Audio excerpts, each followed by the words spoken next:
2%. Yes. This week flew by because we had a holiday on Monday. So, this debrief came a little bit faster than I was expecting. That's what happens when you take a day off. And I wrote a report. We'll get into that momentarily as we give everybody a quick moment to come on. I have no audience. It's funny how that happens. They actually do come back over here, the ones that miss it, and they want to see which funny slides I clip. So, happy Friday, TGIF. Glad it's the weekend. I see a few happy Fridays popping on the screen, so welcome everybody. We will go ahead and get started, and everyone else can catch up or replay it. So anyway, thank you for joining us. Happy Friday. And my background, quantitative economics and decision sciences major from UC San Diego in La Jolla, right there next to the ocean. Beautiful school. 29 years in the business, Orange County native, Capital Valley High School grad, 9 kids. I'm an avid runner. The story goes, we're a Brady Bunch family, the Thomas Bunch. I brought 6, my wife brought 2. I adopted her, she adopted mine, and then we had that bonus guy, Zeke. If you want to know all about him, follow me on Facebook, and you will see lots of pictures of Zeke, because he just cracks us up all the time. So my background also, I've been all over the place as far as press is concerned, and our company is Reports on Housing. It's your local real estate snapshot. What we do is we put together a newsletter that basically drills down into each of the counties in Southern California. And I'm really about honing in exactly what's going on with the marketplace.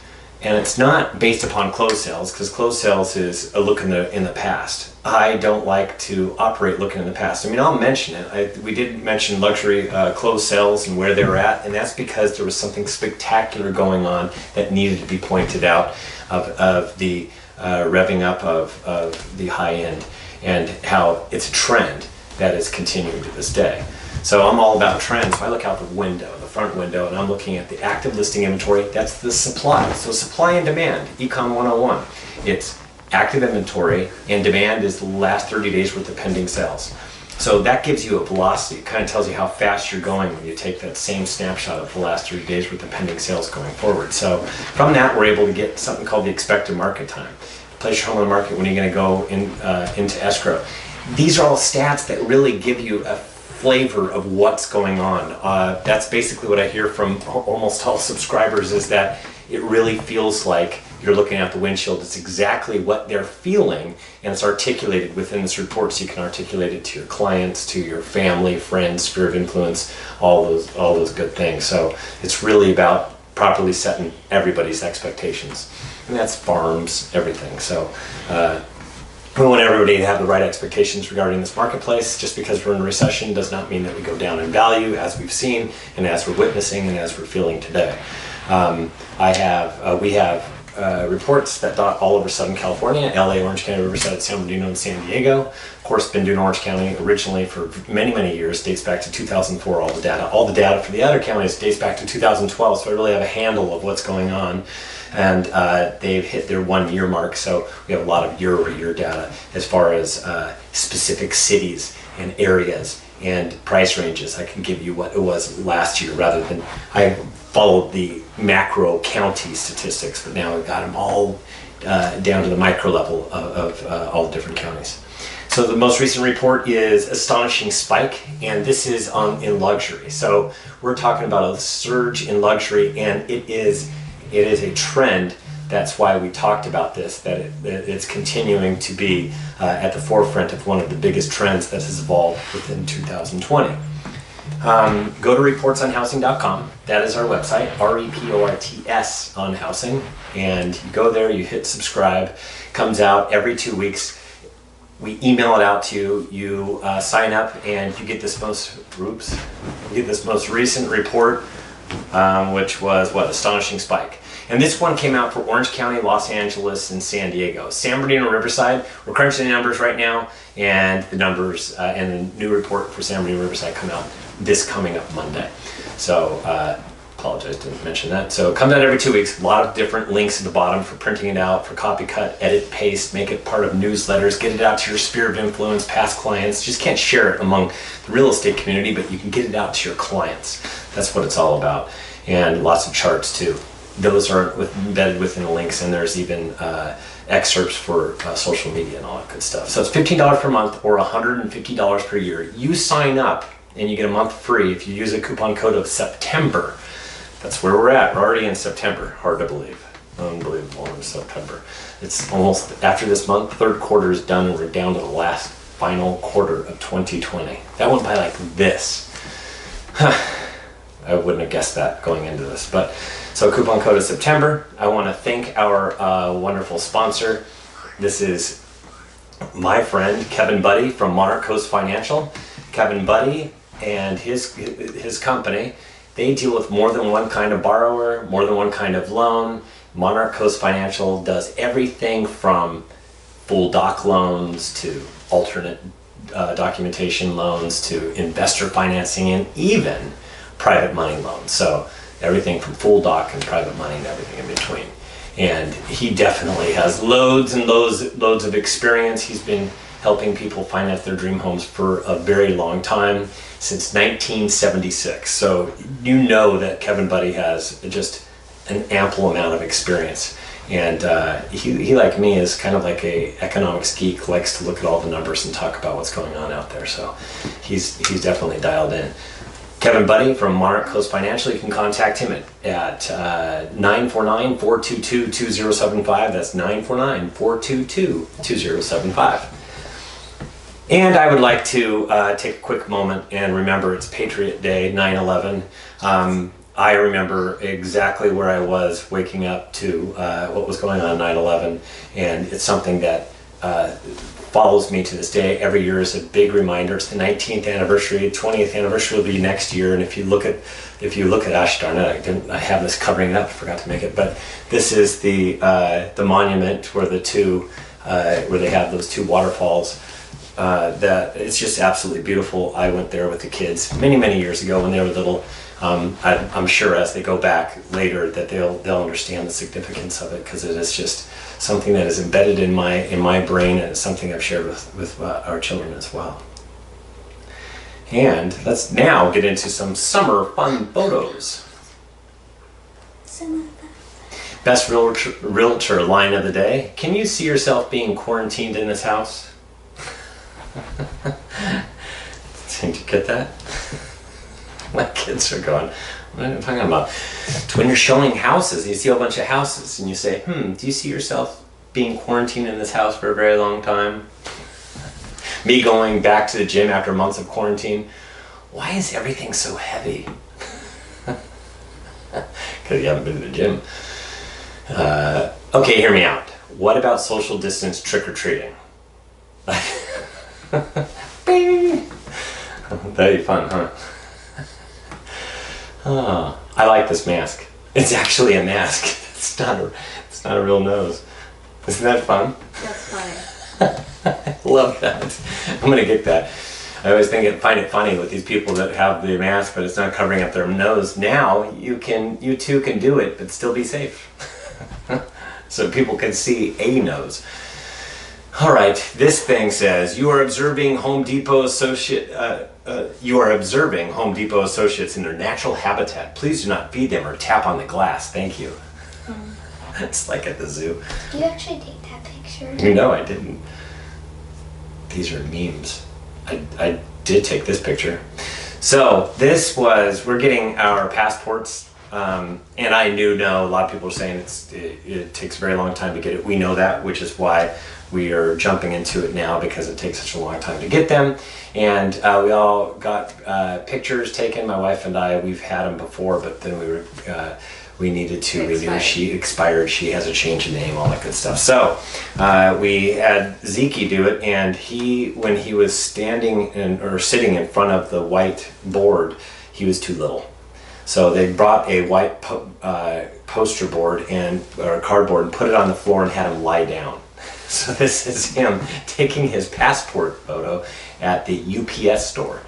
right here in Ladera Ranch. And because he was laying down, he has this funky hairdo. I love this picture. I love all of our pictures because you're not supposed to really smile, so it looks like a bunch of mug shots.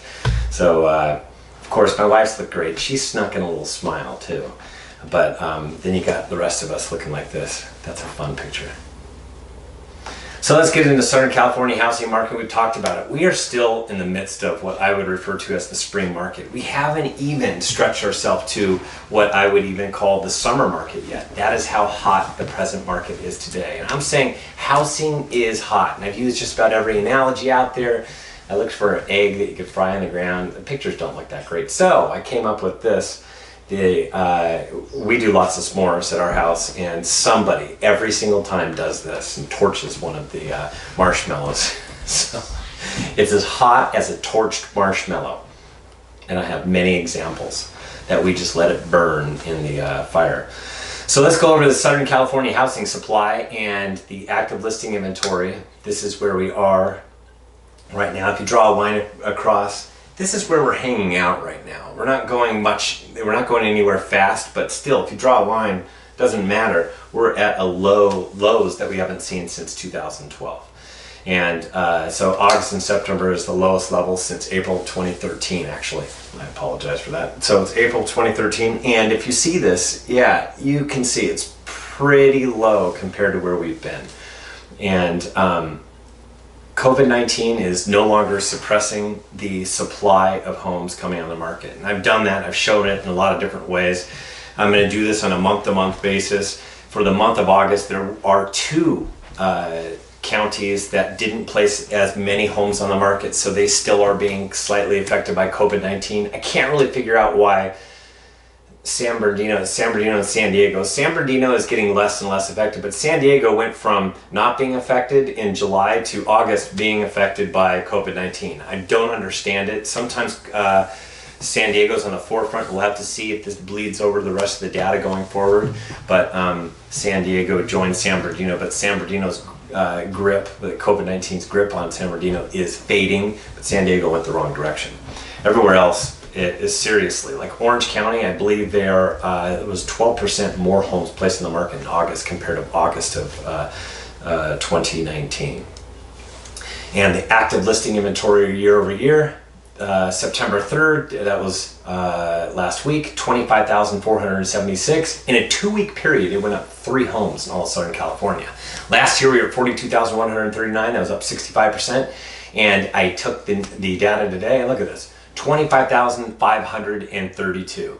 So it went up, but barely. I mean, that's really, if you do the math, it is less than 0.5%. Can't even round it up to 1%. So when we do that, it's pretty much negligible. It's pretty much the same. And we will be crunching the numbers next week to see where we're at. And stay tuned for that. Where are we going to go for the rest of the year? Typically, what we do is we go down. It doesn't look like we're going to be going down anytime fast because we're at the bottom of the barrel. But it still doesn't matter. We're at the bottom of the barrel, but we get further along in the year and we get towards the holidays, the inventory will go down and we will hit a record level. So we will reach the record that was March of 2013 of 24,161. So which is not far from where we are right here. We're at 25,000, that's just coming down another 1,000. We're going to go dip down below that and have the lowest level since I've tracked it in 2012. So stay tuned for that for the beginning of 2021.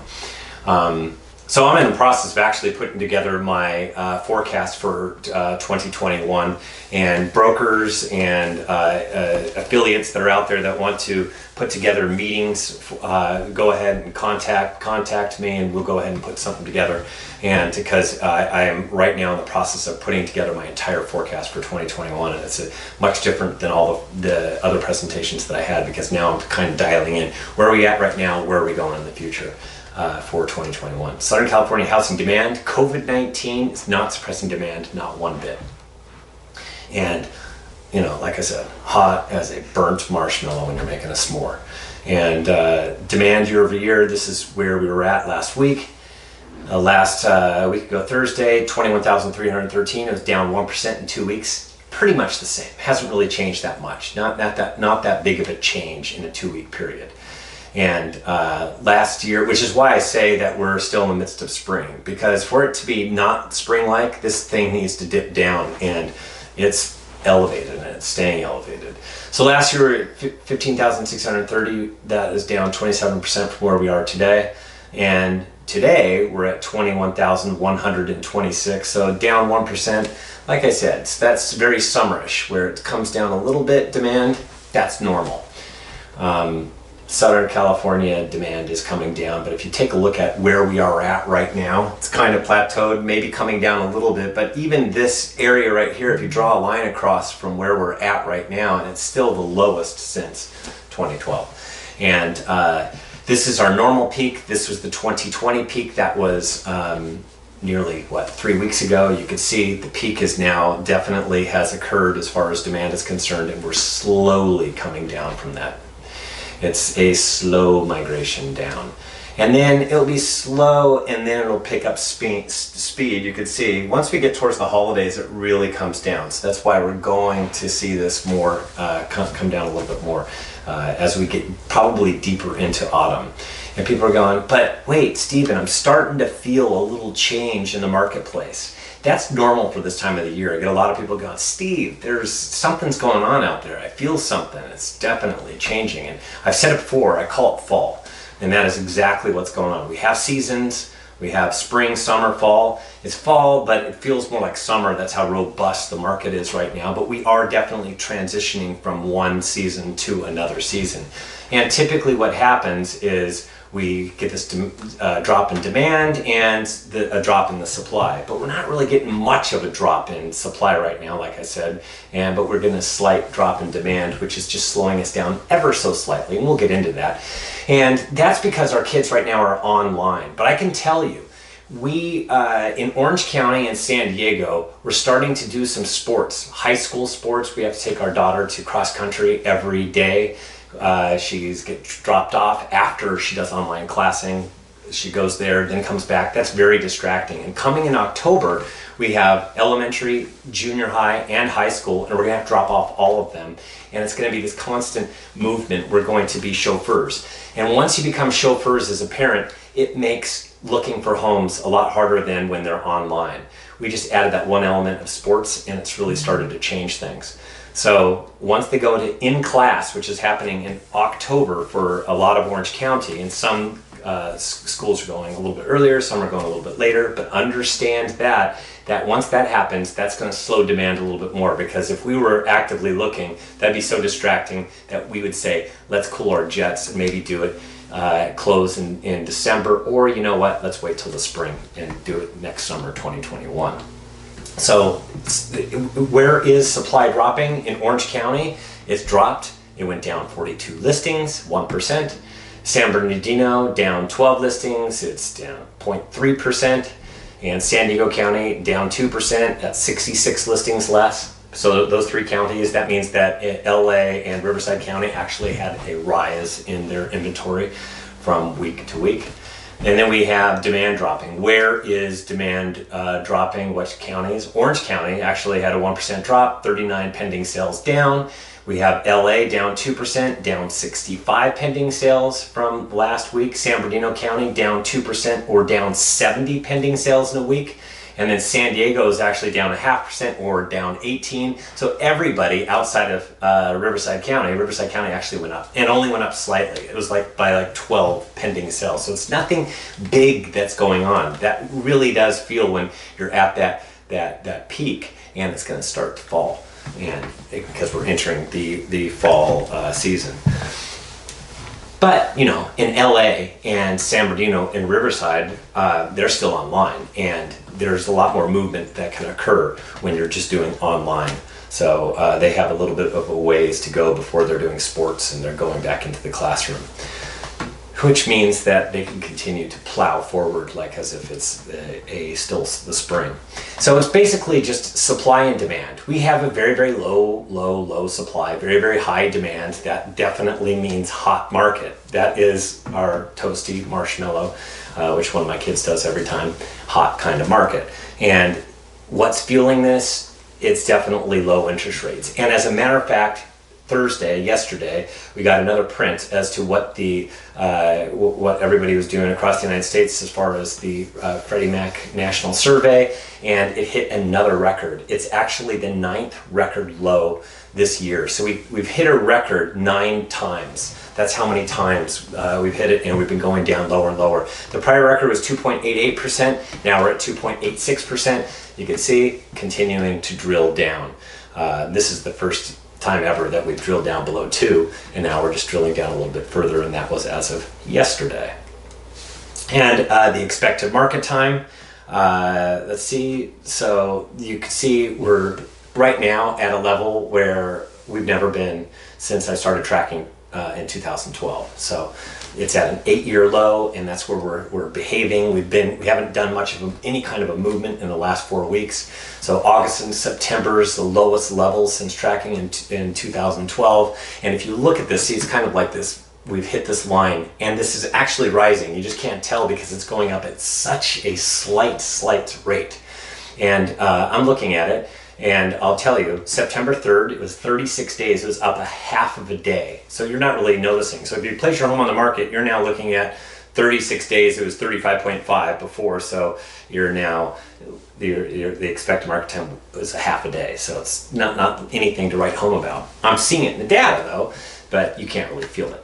So SoCal last year at 81 days, much different than the market that we're dealing with today. That's the difference between last year and this year. And today we're at 36.5 days, so it's gone up another half a day.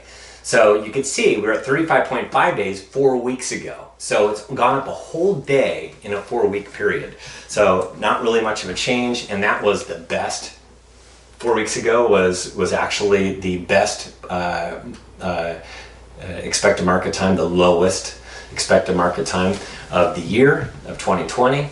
And just for comparison purposes, and just to know where we're at, this is April 16th. We were at 109-day expected market time for all of Southern California. So it went from 109 all the way to 35.5. This is red hot. This is what we refer to as a balanced market. So we never got into a deep buyer's market or anything like that. So it just was balanced, but 109 days, way different than 35.5 days. And this is, like I said, 2020 best. That was 4 weeks ago, and here we are. Where are we going from here? You can see just slightly up, and then towards the end of the year, we will go up higher. And we're going to remain below 60 days, so it's going to be a hot seller's market for the remainder of 2020. That's not a big stretch anymore because, look, we're already at September 11th. That's only 3.5 months until the end of the year. And I'm saying a little slight bump, and this happens after Thanksgiving. And so what we have the next couple months, still a good market, and then it'll slow down a little bit going through the end of the holidays and to 2021. And LA expected market times at 47 days. That was actually up 2. So they had their demand came down a little bit, but their inventory actually went up. And Orange County is at 38 days. They're flat. Riverside County is at 30 days, flat. San Bernardino County is at 26 days, also up 1. And San Diego County is at 32 days, flat from last week. So really no real significant change. There's tiny little changes, but not even worth talking about. And now let's talk about home values. And how do home values are on the rise. Intuitively, everybody knows that. We know it because we've got multiple offers. We have 10, 15, 20 offers. I hear people say, I've stopped receiving offers at 20. I said, no more offers. I've heard ridiculous numbers of offers that are coming in, properties that they then pit them against each other. I have people that I hear about people writing offers. So they say, I'll spend $4,000 above your highest offer, which is just not fair to the person that wrote that highest offer. So, and that's why a lot of times they don't get it. But values are on the rise when we have this kind of a market where there's an inundation of homes. Does this mean that every home that comes to the market is going to sell as fast like this? Absolutely not. I've done lots of presentations on that. I've talked about it before. That's not necessarily the case. You can rewind, look at other episodes to figure that out, because there's a lot that goes into pricing properties and finding out what the value is. So we're going to go over a couple things in order to figure out what the value is. Median. Everybody talks about the median. The median is this. 50% below, you just stack them up from the lowest to the highest. This is the lowest sale to the highest sale. So there's 50% below the median, 50% above, so it's the exact middle value. So 50% below and 50% above. That's how they figure out what the median is. But it can be skewed. We'll talk about that. If you skew it, this is where the median is skewed towards the right. We're going to go over average really quick. So I'm going to go over median in a minute. So this is average. So this is the average is here. This is the median, like I just told you before. This is the middle value right here. But now the average can be skewed higher when you have like, let's say, a closed sale that all of a sudden we get a $50 million closed sale in an area. That skews the median like crazy. So, and I've seen that happen where I'm looking at the data going, what happened to that? And I drill down deeper and it shows that we had a couple really high sales that are just anomalies for that month, and then they go away. It's the highest sales for the year type of thing. Seen that in Laguna, Corona del Mar, Newport Coast, locally here in Orange County, and there's examples up and down the coast in San Diego and in Los Angeles as well. So this is where it's skewed high. That's when you take the average sales price, which is why I'm not a big fan of the average sales price, because it definitely could be skewed by the mix. And then this is where it's skewed towards the low side. So there's the median again, but now it skews lower. Why? Because this is the average now, because we have all these lower comps that came in. Let's say you had a few studios sell in an area at the same time and not as many high sales. Well, now it's skewed lower, and so the average moves really quick. This is why average, definitely, you can throw out average, median is the best.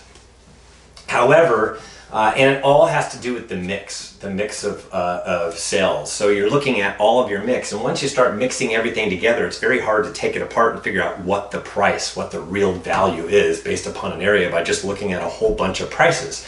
And this mix issue, I'll show you what happens to average sales price in Orange County. This is July, I took this out. This is just for OC, and the reason for that is because this example I'll show you at the very end.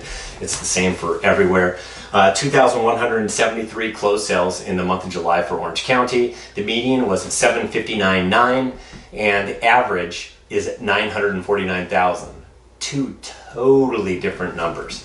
Now, what I did is I removed the top 20. So out of the 2,173, I removed the 50 to 2153. So I removed the top 20, stacking them from lowest to highest, removed those, and then redid it. And the average now is 893,000. It went down $56,000.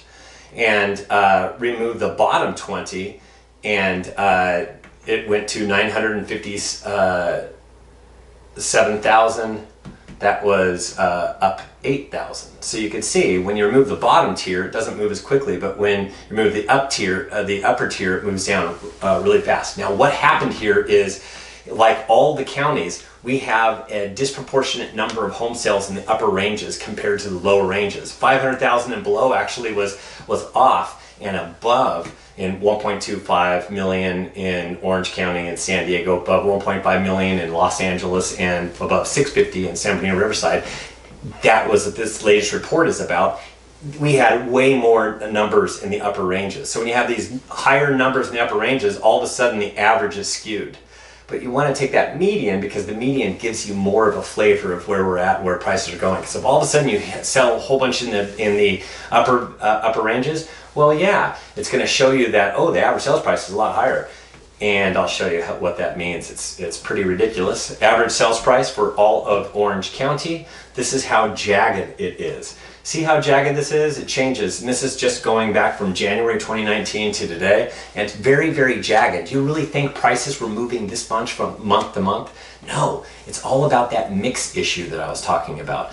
August, year over year, average sales price was up 13%. The mix issue, median sales price in Orange County. January, 739,000, 3.4%, up 3.4%. And this is median sales price on a month-to-month basis. So I'm going to show you, even taking the median.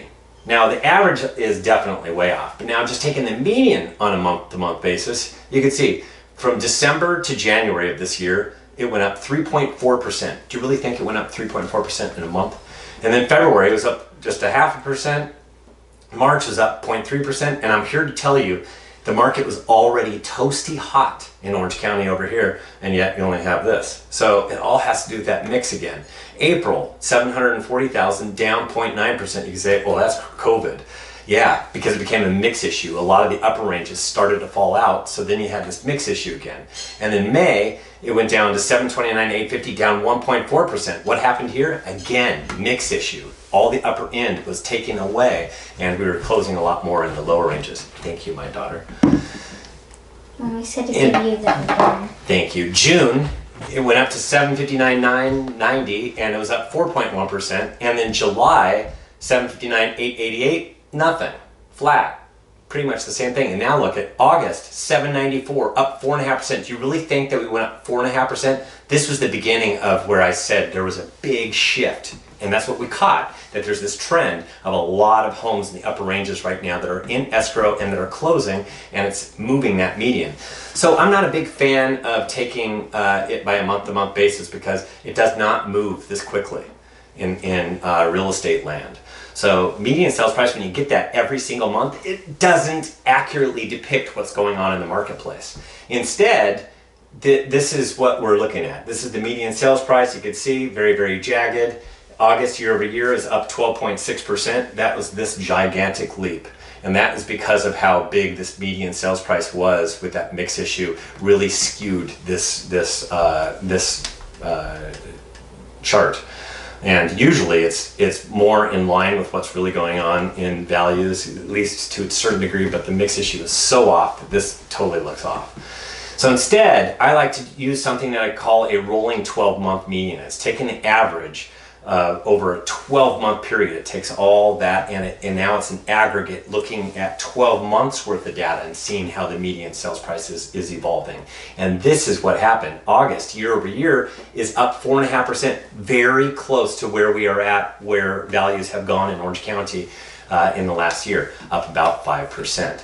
And if you look at the rolling 12-month median for different counties, LA County's at 5%, Orange County's at 4.5%, Riverside County's at 6.6%. They're hot. And one of the hottest counties is San Bernardino. I told you, nothing on the market, 7.7%.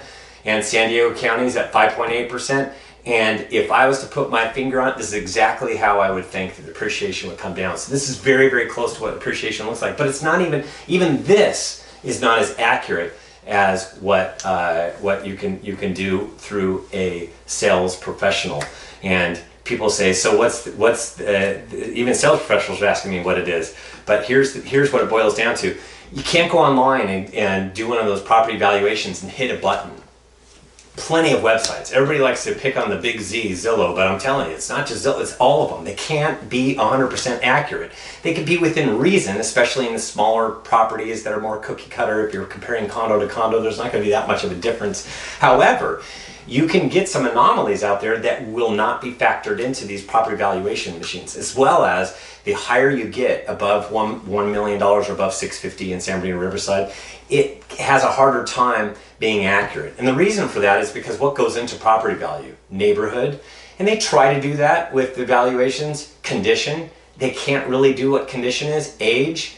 They can factor that in. Market. They can factor that in. Improvements. They can't factor that in either. So there's nuances that they can't factor into the properties, especially in custom. And the higher you get, man, you really got to throw these things out completely. They're gone. Instead, you got to turn to the MLS and really do a very extensive sales analysis, looking at pending sales and looking at closed sales, and that's going to be the most accurate. Active listings, not really going to be a good gauge of a barometer of where values are at. So that's how I arrive at values. So with that said, let's go really quick and we'll get into Q&A because we have cocktail Q&A. My daughter brought this puppy over here, and I'm not going to get that into. I peeled off a lot of slides from COVID as well as the overall market because I want to get into Q&A, but I did want to talk about where we are in the world. 28.3 million, 265,000 on average for the last 7 days has been where we've been at, and it's been like that for, gosh, close to 40 days now. So it's we kind of hit this plateau, but we're adding a lot of cases every single day. So what does that do? It goes up 1 million every 4 days. So as far as the pandemic where is everything coming from? So we plateaued. You can see America's United States has come down. South America, not as much, but you get this, it's coming down, and now Europe is having another little bit of a wave, kind of like it. We had a wave, then they had a wave, then we had a wave, now they have a wave, and you can just see it's going back and forth. It's like this pinball between Europe and us here in the United States and Americas, but they're pinballing back and forth, and now Europe is seeing it, especially in France. And in France, United Kingdom is also being hit, and Spain. Spain's actually worse than they were before because they opened up tourism and all that stuff, so they're really having an issue. Germany, boy, they just know how to really keep things the way that they should be, and their lines are really flat. So I just thought I'd throw that out there. Italy's gone up only slightly as well. But you can see it's happening in Europe. You're seeing that spike in Spain and in France, and this is the United Kingdom. They're getting a bit of a spike, and they're actually going to be closing down certain things, aspects of the economy. So the United States, we're at 6.43 million, 35,000 cases per day. You can see we've really come down quite a bit. But even at 35,000, it's nothing to get used to, because we got used to before where we were at right around 32,000, and this was still high. This was our prior height prior to us doing this in the Sun Belt. We're still adding a lot of cases.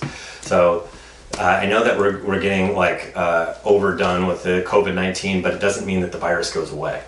So we look at testing, something I've always talked about. We did go below 5%. It was absolutely fantastic, but yesterday's reading was at 6.1%. We need to be under 5%. We need to stay there for us to do proper contact tracing and different things like that. And there's certain areas where they're really good, and there are other areas that are not good at all. So you just need to know what's going on in your area. You need to be below 5% in order to do proper contact tracing. And we're just not there as a country yet. We need to do more. We're doing 614. You can see we're starting to come down in the number of tests. In order to do that, we just need to test more. And everybody's talked about that until everybody's blue in the face. And as far as California is concerned, you can see our numbers finally look good, because we were slowly going up forever, and then we spiked, and now we're coming down, and that just looks better. 752,000 cases, 3565 is the 7-day moving average, and it looks like it's continuing to trend downward. So this is actually the best curve that we can have. And the national is most eager to take a COVID-19 vaccine. Chinese are the most likely. 97% are going to take a vaccine once they have a vaccine. And if you drill down, we are way down here. The United States, 67%. Germany, France, and Russia. Remember Russia? They're the ones that have the vaccine. When they went into the third phase of a trial, they said, well, we're just going to start giving people the vaccine. And only 54% of their country is willing to take the vaccine right now. So thought I'd throw that out. And as far as unlocking our society is concerned, so there's this new metric system. I made it easy so that we all can figure this out really quick. This is our metric system. Purple is not good. Pink is you've gone on to the next phase. Purple is widespread. Pink is substantial. Moderate is orange, and minimal is yellow. Not a lot of minimal out here, right? So this is the state, the United States. But let's get, they've got this metrics of what means by widespread. You need to be, if you're more than 7 cases per 100,000, that's daily, then you are in widespread, or if you have positive tests of 8% or higher. So it's either or. So it's, you can have this one or this one. Even if one is good and the other one's bad, you're still in the bad category. This is substantial, this is moderate, and this is minimal. That's the metric for it. So I did this nice and easy thing. LA, and they do this every Tuesday. LA it's the number of cases per 100,000, they're off. Positivity rate across the board, everybody's fine, because you have to be under 8%. Orange County is the best at 4.2%, and San Diego's right behind it at 4.3%. But everybody's right below 8%. Riverside's just barely. But do you see this? This is the caseload. And even San Diego, they are in pink right now. But they can move here if next Tuesday this thing is another negative number. If they're above that threshold, which is above 7, they will go to purple. They'll have to go backwards, and that's just because their case count all of a sudden went up, and Orange County's was doing a lot better. So Orange County is at the right at that tier. So is San Diego, but we'll have to see. They only take these on Tuesdays. So as far as what we're considering, you have to be within these metrics for 3 solid weeks in order to move up. So these still aren't even the metric. So 3 weeks out from Tuesday, nobody can move up. Orange County can't even move up to the next tier. And that's because their numbers aren't quite there yet. I'll color code them. As soon as they're orange for 3 weeks, then they can move up. So we'll watch this really quickly going forward, and I'll let you know where we're all at, because I kind of figured out, because widespread tiers, like what's going on with all this stuff? Restaurants, outside dining, retail is at 25% capacity. Shopping centers now opened up at 25% capacity at widespread, and hair salons and barbers, now you can go indoors with 25% capacity. Substantial, that's Orange County and San Diego. Restaurants, now you can go indoors, 25% capacity. Movie theaters are opened up, 25% capacity. Churches, 25% capacity up to 100 people. Gyms and yoga, 10% capacity, and museums, 25% capacity. A lot of them, face masks will be required for most of all that. Retail is at 50% capacity. So, macroeconomic outlook, we'll get into Q&A. I just want to know initial claims for unemployment at 884,000. It went from 881 to 884, so almost the same week to week. Still very high. The highest during the Great Recession was in the 6s, so 8s. Still, we haven't gotten down to where we need to be, but the 4-week moving average, it's kind of plateauing right here. We'll have to see if we continue to go down. Be interesting to see when we'll open up a little bit more and add more jobs. But this is interesting. Speaking of adding jobs, U.S. labor market shows signs of recovery, and this is number of unemployed persons per job opening. So we were down to less than 1 per job opening, and now we're at about 2.5. That was July of 2020. So 2.5, you can see it's better than where we were. And as far as the Great Recession was, this is very much like right in line with 2013. So we're doing a lot better as far as the number of job openings are concerned to the number of employed. So hopefully this continues to move down. MBA purchase applications up 40% year over year. That is the highest print so far of this year, and it's 16 weeks straight of year-over-year gains. And as far as forbearance is concerned, it went from 7.2 to 7.16%, so it's continuing to drop from that height. And it's at 3.6 million people across the United States are in forbearance. And we've been doing forbearance for such a long time that there are a lot of people that where they say that they've been late for a long period of time. So the number of distressed is going up. They're in forbearance. So this is a totally different situation than what we had prior to the Great Recession. Just understand that. And the United States needs to put together something. You're going, why in the world aren't they putting together something? Because as far as the rent payment tracker is concerned, this is starting to not look good. April, we were at 94.6. We just hit, this is for this first this was April through August. So 94.6, we're at 94.5 through August. So at 95.8% paid their rent in August of 2019 and 94.5%. So not a big change from August to August. Now, this is where we're going to have an issue. And this is July. This is, September. This is September. We're at 81.2% was last September. We're at 76.4%. So this is the lowest number of people that paid on time or in the first 6 days. So 76.4%, and I think a lot of this has to do is because we don't have that stimulus package where they're getting an adequate amount of money so that they can be flush and get us to the other side, and that's because Congress and everybody in DC was unable to put together a package. We kind of put together a Band-Aid that's going to run out real quick, so there's a lot of people that are saving their money and are not paying their rent. So we need to put together something. As far as eviction notices are concerned, evictions. So the CDC came out, and now for the whole entire country, if you have something that, if you are unemployed because of COVID, they can't evict you. That's the United States. A couple days before that, Sacramento, the capital of California, put together something where it's all the way through January 31st. So kind of like kick the can down the road, but where does that leave that homeowner? So the landlords are kind of like, what do I do?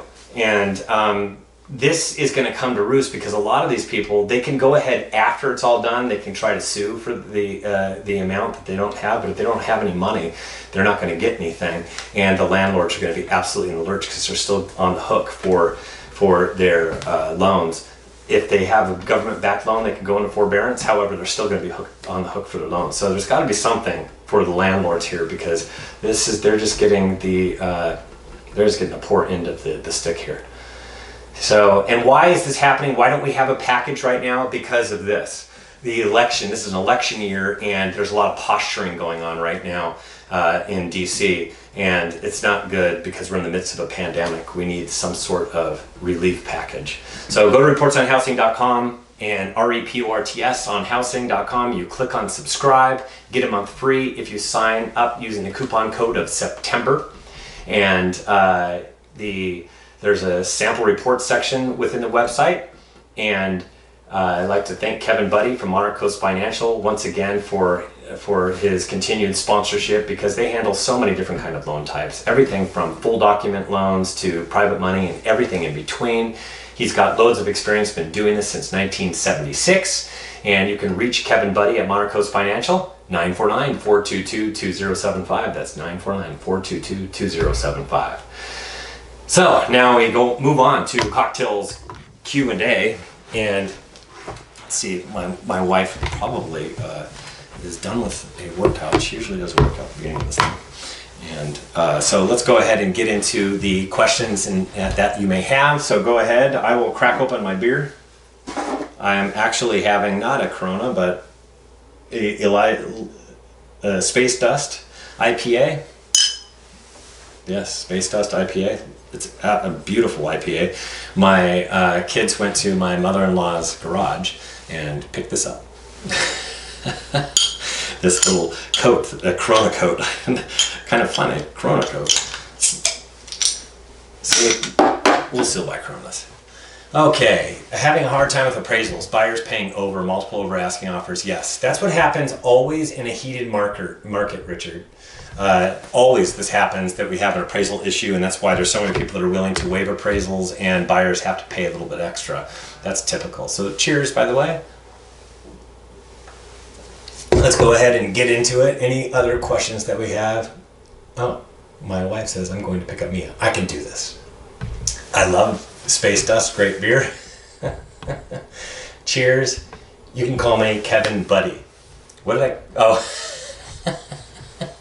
You're funny, Kevin. Any questions that you may have?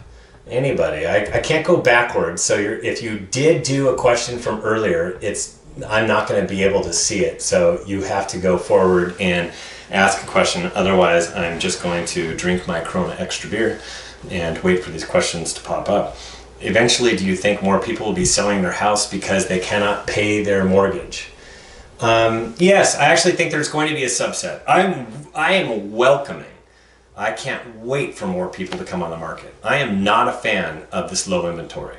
And the low inventory is a combination of, we had that big hole from not placing homes in the market, and now we have a deeper issue. So we have that big hole, and that big hole is being filled up slowly but surely by more and more homes coming on the market, but not a ton. And it's like Orange County had, what, 12% more homes coming on the market last month? But it's not enough to make up the difference. So there was this big hole of homes that should have been on the market, and then on top of that we have these record low interest rates that's just heating up demand for right now even, and it's not a good recipe. So not a big fan. So there will be some that come on, but most of them have equity. So most of the people that are in forbearance that are going to have to pay because they cannot pay their mortgage going further will come on the market, and they'll have equity to dip into. So stay tuned for more on that. I have lots of episodes where I talk about, have you noticed that condos in Liso Viejo take longer? Yeah, you know what? There are different aspects that of the market that hit that are harder to sell. It just also depends upon the different location, the tract. Is there any kind of litigation going on in there? Is there kind of street noise? How are the layouts of the place compared to the rest of the market? There's different things, different factors that go into the whole entire thing. So it's interesting to see how that goes. I haven't seen it specifically. I'd have to take a deeper dive. I know it came out with a foreclosure report, but any new news? Yeah, nothing. No, nothing on foreclosure. No wave of foreclosure that I'm talking about. I know that Logan Mohtashami did something on distressed as well recently. He's coming to the same conclusion. There would have to be a lot of negative things happen for there to be a wave of foreclosures. Really what the problem is we have such limited inventory, and we're going to see interest rates remain low for a while, that it is going to equate to the values continuing to rise, and we'll be able to absorb the people that are not able to pay their mortgage and place their homes on the market and dip into their equity. There will be some people that will have lost their jobs and won't be able to have less than 10% equity. But remember, I've done that analysis that it's 90% of all people in forbearance. I haven't done the analysis, somebody else did. 90% of all people in forbearance have at least 10% equity. So they have equity that they can pull from. And you can see that the property values have gone up year to year. Orange County up 5%, the various other counties up even more than that. So their equity is they are actually realizing equity even though they're not paying for their mortgage right now. Are you planning on leaving the country? You're hilarious. No, eventually I would like to take a vacation. I would like to get on an airplane and go to, there's a couple places I want to go. I told my wife I would like to take her to New Zealand, but we also absolutely love Greece. Greece is beautiful, and my wife has a really good friend in Greece. Are your fires going to affect SoCal market? Nope. I haven't seen any kind of a change in the marketplace other than it's ruining the air quality. I know that, but it's not ruining our housing market. How do fires issues affect demand? Haven't seen any kind of issue in demand locally. I mean, it'll affect it in various areas, but what really ends up happening depends upon how devastating the fires are and on how much it affects it. In Orange County, if you remember back, we had actual homes burning down in Yorba Linda, and there was smoke. We were raining ash, all that good stuff that we normally get when we get. Matter of fact, we have ash here. I don't even know which fire it's coming from, and I'm in South Orange County, so I imagine that everybody is receiving this, but it has not really changed our marketplace at all. And they are going to be able to get a handle on the fires a bit going forward. I heard that this weekend things are supposed to get a little bit better. If I use some of your data on a postcard, do I have to mention you as a source at all times? I've left it to everybody's discretion in putting that together. I probably would smack the logo on it, the Reports on Housing logo. Easy to swipe off if you even search Reports on Housing. You can see it. You can take it off of our website as well, and it's embedded on all the different charts. But I say just go for it. If it was me and I used to be a broker, I like to credit other sources, and the reason why I like to credit other sources is because it makes it sound more legit than me just trying to pump the market. If I use some of your data, let's see. Thank you, Stephen. As always, this great information on Pulse of Market and what is going on with COVID-19. Thank you for I couldn't see the rest of Nermeen, but thank you. I appreciate that. I have a buyer for Liso coming up. There you go. Nikki's got a buyer to sell your condo. What is your take on the impact of this election on the market? I've done an analysis, and my analysis goes back quite a bit, and I have not seen any significant change in the data. I even looked for it. I know that there was an analysis that was done across the country, and they did see it was a 0.5% dip in demand.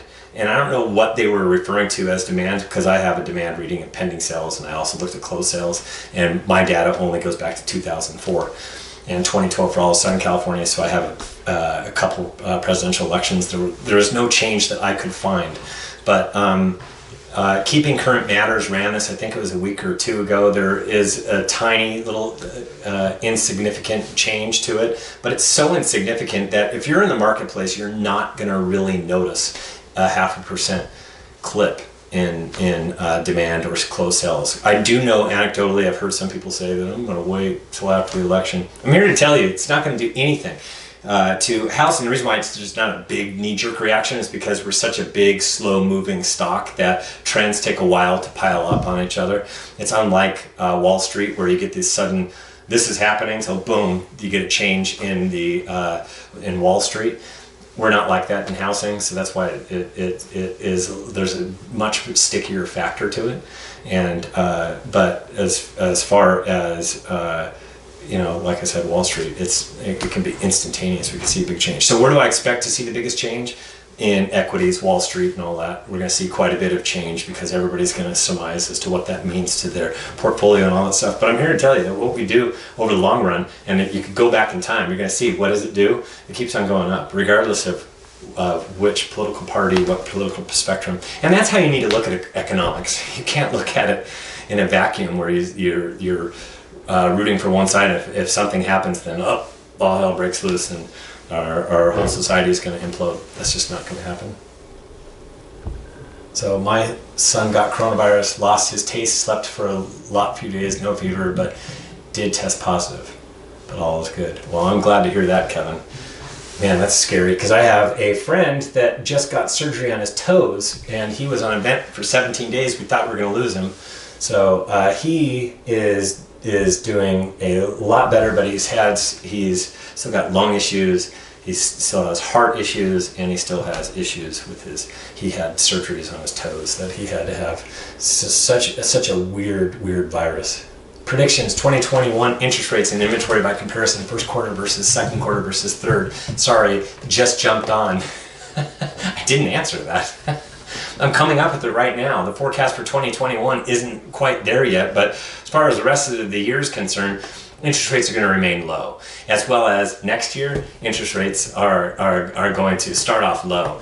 And I don't think we're going to get a bump in the 10-year Treasury until we really start to see a significant change, on vaccine. And I mean significant. I'm not saying that something's passed. I'm saying that we're starting to see leaps and bounds numbers of people that are getting vaccinated so that we can see a change in the economy, and the economy coming back more to that next level, which will take something like a vaccine. So I don't foresee that happening as fast as many are thinking. Even if we had a vaccine by, let's say, the end of the year, it's going to be a while before everybody's vaccinated. I showed you how many people, 66% will even get vaccinated. And it's going to take a while for there to be enough vaccines out there for everybody to inoculate this and we move on. So I think that what we'll see is once we see that vaccine and we start to see better economic numbers, then we're going to see some movement in the 10-year Treasury. We might even see that with the vaccine initially. So we might get a little bump in interest rates, but nothing large or significant. So, and as far as inventory is concerned, we're going to start off the year with a very, very low interest inventory. Could I please get the slides after? Thank you so much. Yes, we will get you the slides. Dad liked it. Happy that he got out safely. Thank God, yes. Which side of the fence do you sit on? One, the market is going to stay hotter this fall because kids are going back to school. Josh, I only get the first half because my wife is not sitting here right in front of me right now. So I only got the first half. So which side of the fence do you sit on? I only got number one, so give me what number two is. And I will finish the answer to that question. Getting insurance could be a problem. Oh yes. I had that issue when I purchased in because of price and a few other things. I had a real hard time, and they said because I'm where I'm at, and I'm telling you, I am so deeply entrenched in Ladera Ranch that I couldn't believe that I was in a high fire hazard area, and I had a hard time getting insurance back in October. So yes, insurance has been a real issue. You need to find somebody that knows their magic. I love Greece too. Can't wait until we can visit there safely. What's a good annual appreciation rate to use when trying to guesstimate 10 plus year future? Gosh, you know what? I'm all for appreciation at a nice clip. The kind of appreciation I like to see is about 3 to 4% appreciation at best. I probably would root for 3% appreciation because I'm an economist. I don't like the big swings. I just like this continuous evolution of the market. And unfortunately, what we're seeing right now is too swift of appreciation. So it's not the kind of appreciation I like to see. 5% plus appreciation is too much for my liking. So what am I rooting for? More inventory, and a little bit higher interest rates to slow down demand a bit. I just want to see more of an equilibrium balance because this market is a little bit too imbalanced for my own personal taste. I'm not rooting against housing. I'm rooting against being too hot, because down the road, if you continue to go down this stretch where we're appreciating too fast, we've done that before. And then we start to build a bubble. Are we building a bubble right now? No. But we can't continue to go at this pace. It's just not something that I am rooting for. What's a good annual appreciation to use? It should be the same thing, Dave, in San Diego. So if I'm playing it safe, I'm going to tell everybody, because what I like to see is that 3% appreciation. That's kind of what I like to talk about, because you get these dips and valleys. So overall, I haven't done that analysis in a long time, what the annual appreciation rate is going back to X. But you can get that all over the web. Thank you for the valuable information as always. Francis, what was he prescribed treatment meds during his recovery? I cannot recall what he was subscribed treatment meds. I just know that prayer was the biggest thing that we had. We thought we were going to lose him, and it was actually somebody from our men's group. So he was definitely somebody that we were definitely praying hard for. Any forbearance crash bros here? Yeah, I was getting posts, but I'm not getting posts again. I don't know, Logan.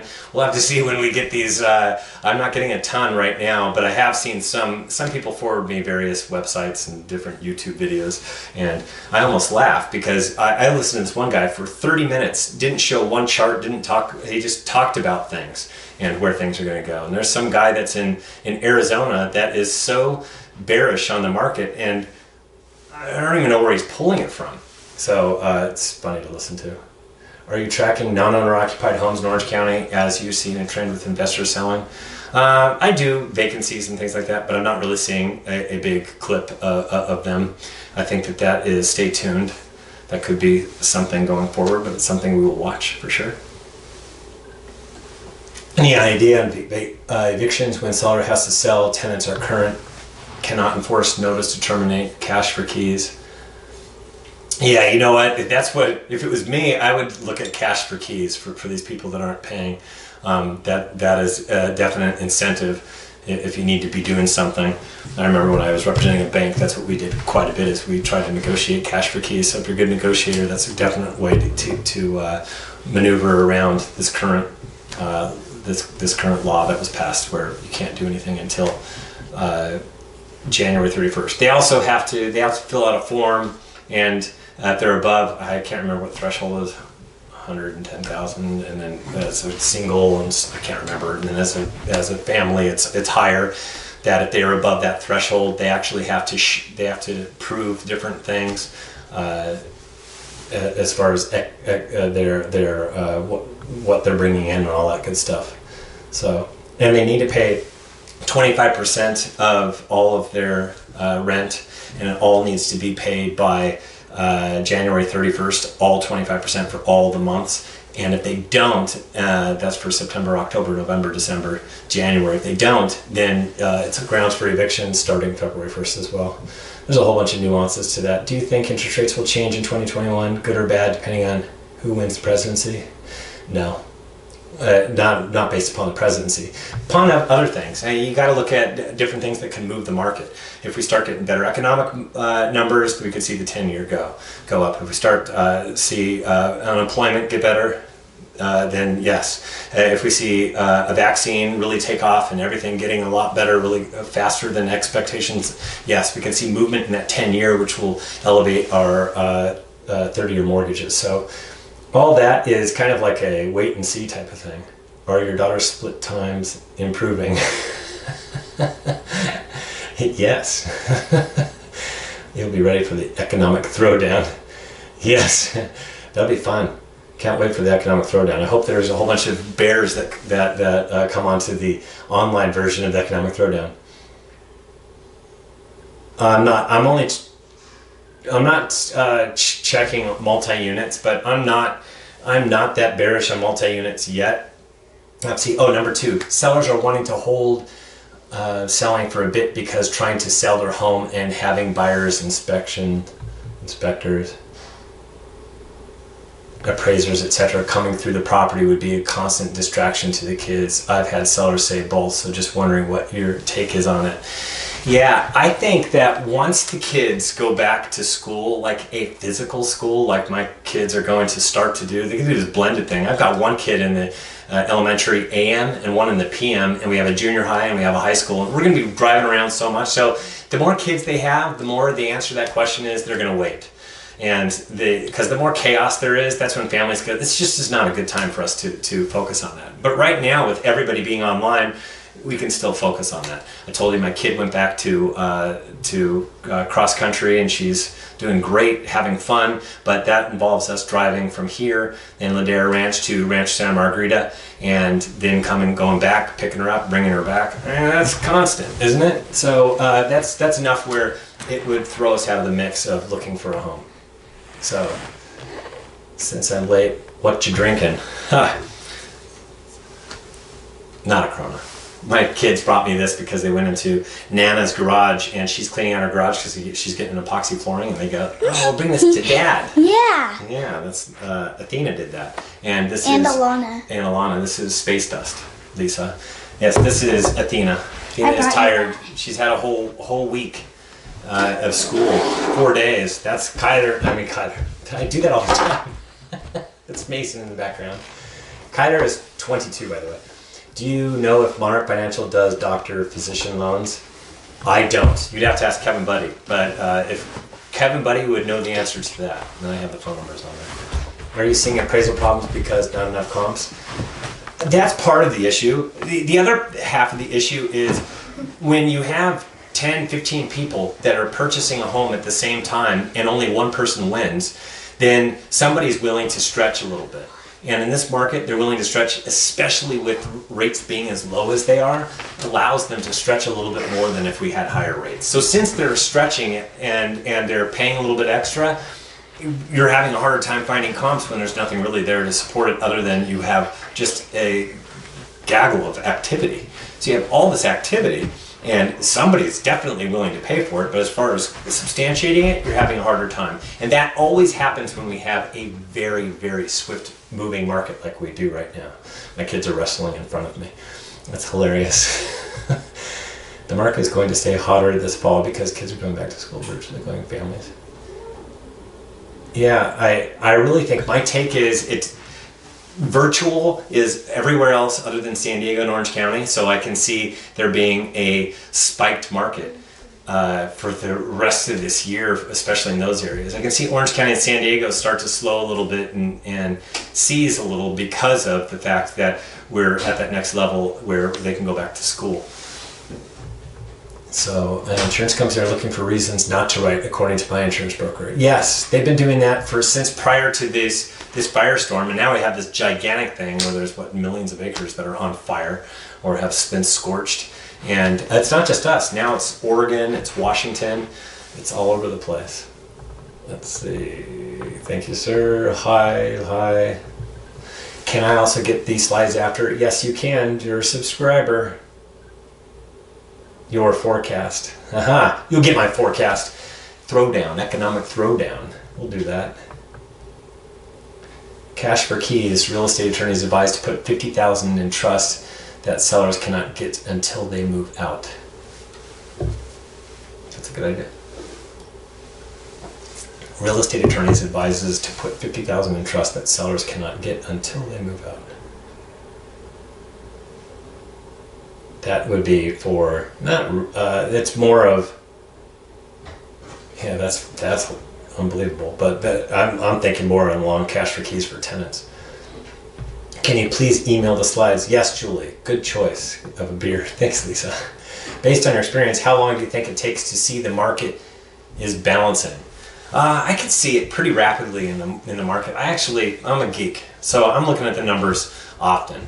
Logan can attest to this. When you are in love with what you do and numbers and looking at charts and data and stats, that sometimes you just get so eager to look at the next chart that I actually flash forward.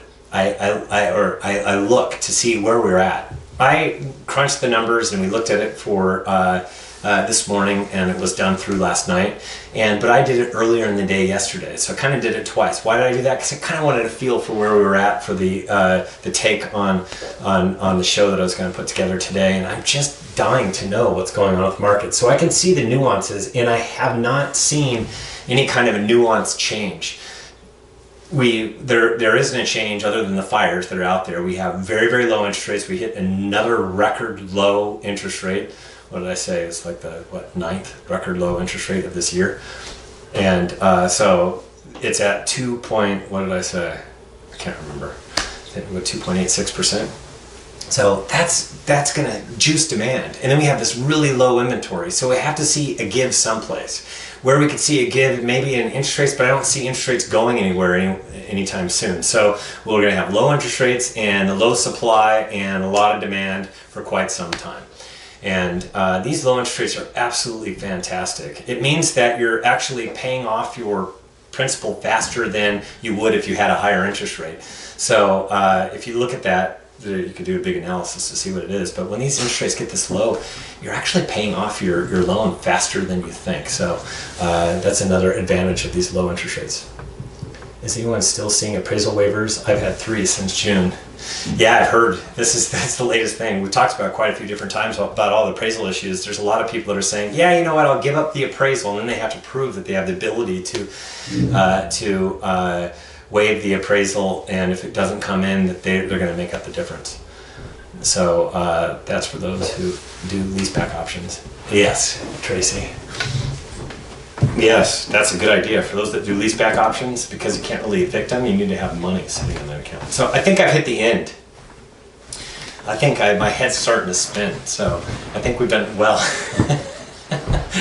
My producer, editor, wonderful, beautiful life partner just walked into the room.